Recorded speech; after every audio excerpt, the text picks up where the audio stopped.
Sveiki, kungi! Labrīt! Kādu laiku atkal Labrīt. nesam runājuši, nu tad lūk, paliek vecāks, jā, visiem džemperīši, un ko, laiks parunāt par gaisa apmaiņu telpās, ne, Robert? Kā tev pagājušo reizi runājām par CO2 līmeni, tagad par gaisa apmaiņu, jā, vajadzētu viņš parunāt. Jā, un par gaisa apmaiņu vajadzētu tieši runāt, tāpēc, ka tās svarīgās lietas jau arī īstenībā ir nemaz tik sarežģītas, viņas ir vienkārši, ka cilvēks teica, man lūdzu ventilāciju, man rekuperāciju nevajag, tā man tā kā nozags tikai enerģijas patēriņu kaut kādu, jo iekārt kaut ko patēri, kaut kas griežās, kaut kādi vati skaitās, un tā mēs izdomājām, ko par to ir jāizrunā. Vienkārši par to ir jāizrunā pavisam vienkāršā veidā, un mums ir profesionāls Uldis Jansons, kurš par ventilāciju un šādām kādām lietiņām forši varētu par to pastāstīt.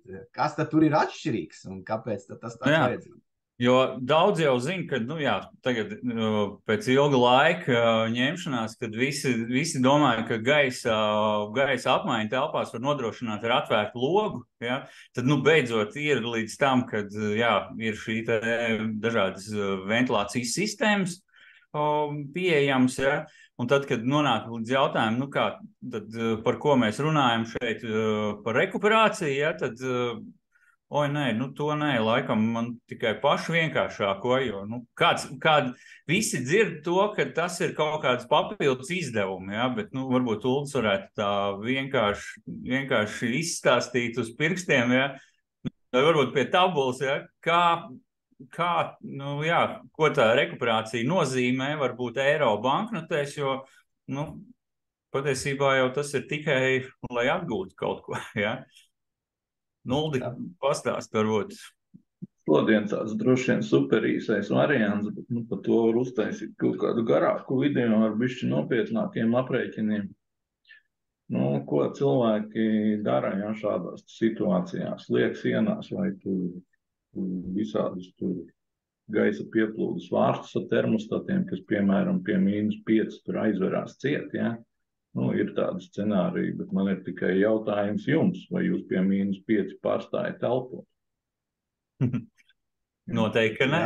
Un, ja ņemam vērā likumdošanu, tad atbilstoši šādu brīnumu, kas -5 tāds vārds vispār oficiāli projektā pat rādīt nedrīkst. Nevar pieņemt projektu, jo šis ir vienīgais risinājums.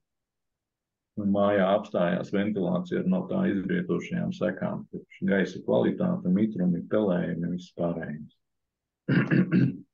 Un otrs moments, tātad ar ko tu ventilācija no rekuperācijas jāatšķirās. Tad šodien zem rekuperācijas ir pabāsts viss, gan ventilācija, gan šī te siltuma atguve no nosūcas gaisa, izstrādātā gaisa.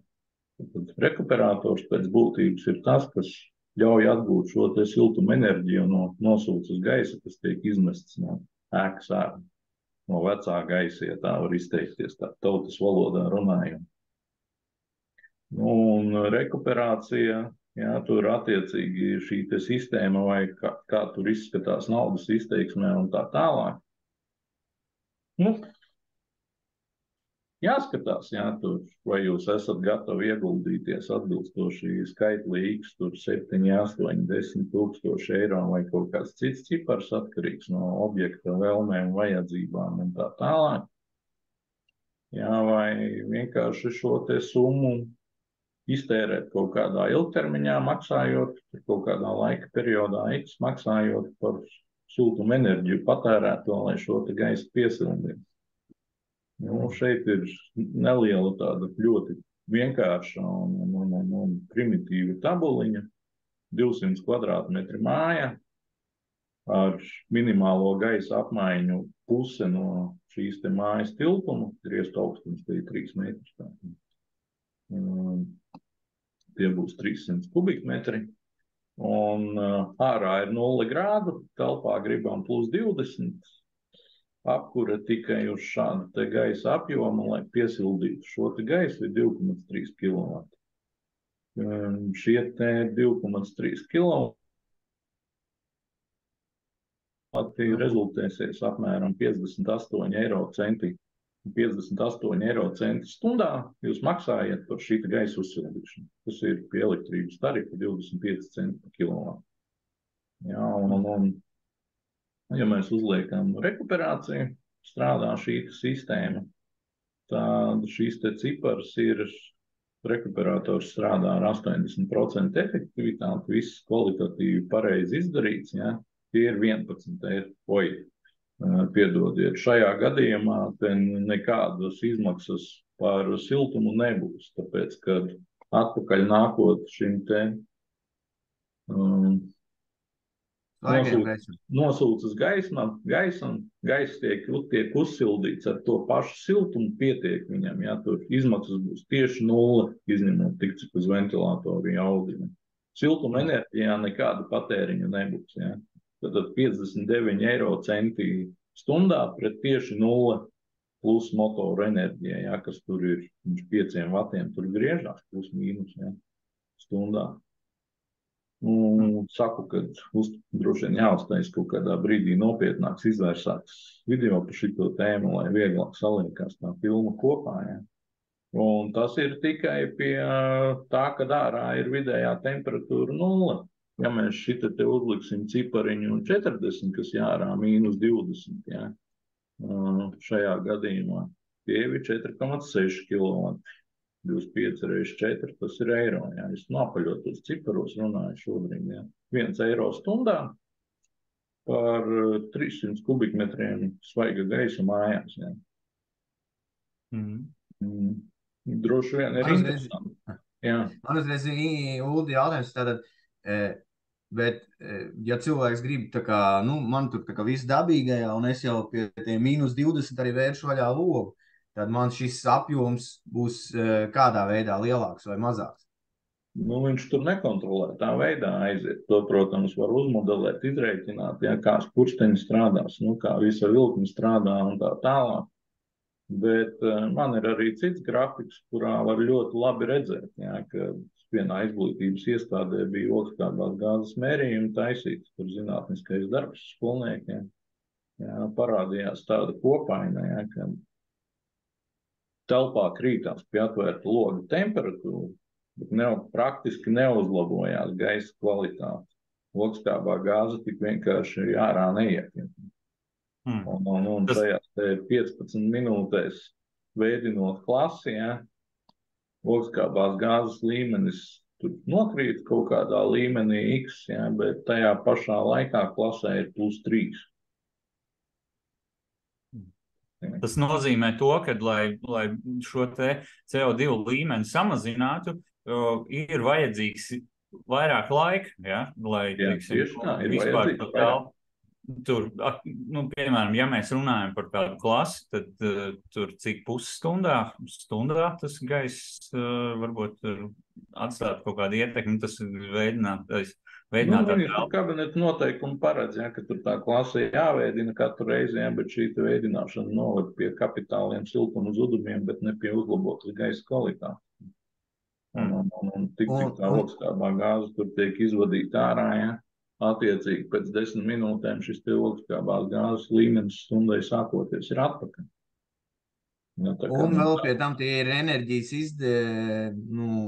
zaudējumi attiecībā arī uz katlu. Arī katlam tie ir papildus slodzi automātiski. Protams, tas viss ir kaut kādā veidā jāuzsilda. Protams, mēs šodien runājam par ļoti primitīvu variantu. Ja.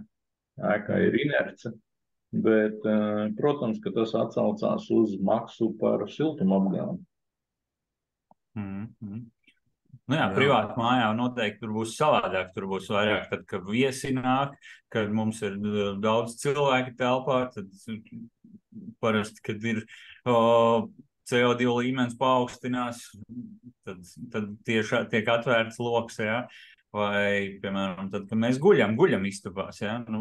Bet kurš ceļās pa nakti un tā logu vaļā, tas arī. Viens ir ja mēs gribam izvēlēties šo te logu virināšanas variantu, ja, tad, ja kāds kādam tādu variantu iesaka, ja, tad jūs varat mierīgi klientiem bonusā dāvināt arī tur kažokus, ja, katram gadījumam. Attaisīt uz 5 minūtēm logu pie -20, tad visticamākais būs brēciens, ja, kad jāver ciet logi. Ja. Un labi, es tur ar tiem +3 klasē pārcentos, bija +10, bet ja atnāktu tagad ieraudzītu kāda bērna māmiņa, ka klasē tajā brīdī +10, kad viņas atlasa tajos +10 sēž, tur skolotājs var arī ķebli galvā dabūt. Ja. Un vēl plus drošība, jo logs bija vaļā. Tur tagad man sieva vienkārši bērndārs audzināja, tieši šis ir, ka mēs nedrīkstam to darīt, jo logs vaļā ir apdraudējums bērnam, ka viņš var arī izkrist, kas ir tikai loģiski.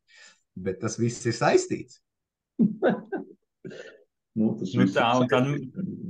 Tad mēs nonākam pie tā, ka ir jāmeklē risinājumi, kā to izdarīt. Ja? Un tad, redz, šeit mēs tagad savelkam visu to kopā, un mēs nonākam pie tā, ka tā rekuperācija patiesībā ir sākotnēji investīcijas vajadzīgas, bet, varbūt uzreiz. Šī iekārtas ar rekuperāciju būs ar vienu vairāk topā. Ten ir tēma ļoti vienkārši. Jo ir dārgāki energoresursi, jo ir jēga ieguldīties šādā tehnikā. Protams, kad šim kokam ir 2 gali, siltumapgādes ražotājs arī gribēs, un šie te automātiski uzlabojot ēku mikroklimatu un tā tālāk, automātiski arī aug energoresursu cena. Tas ir pilnīgi loģiski, tāpēc ar šo te kociņu, tur ar baigiem pārspīlējumiem, tam visam ir jābūt ļoti sabalansēti, gan likumdošanā, gan tā tālāk.